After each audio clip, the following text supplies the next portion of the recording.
केडीएमसीकडून करण्यात आलेल्या या कारवाईचे पडसाद थेट स्थायी समितीच्या बैठकीत उमटले.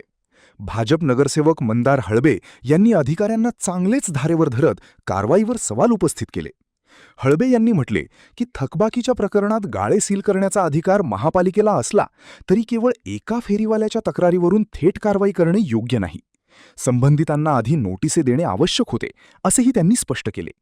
दरम्यान अधिकाऱ्यांकडून समाधानकारक उत्तर न मिळाल्याने या कारवाईच्या पद्धतीवर प्रश्नचिन्ह उपस्थित झाले असून प्रकरणावरून राजकीय वर्तुळात चर्चेला उधाण आले आहे.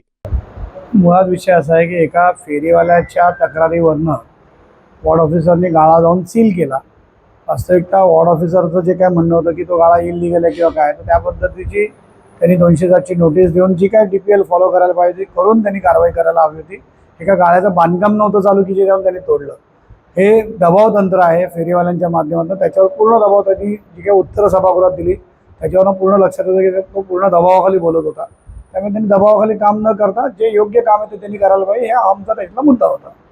यांच्याकडून प्रॉपर कारवाई होत नाहीये का? 100% म्हणजे ज्या पद्धतीने कारवाई व्हायला पाहिजे ज्याच्याकरता पूर्ण प्रशासकीय यंत्रणा असेल किंवा राजकीय यंत्रणा असेल, पूर्णपणे या वॉर्ड ऑफिसर्सना आम्ही सपोर्ट करतोय फेरीवाल्यांच्या कारवाईवर.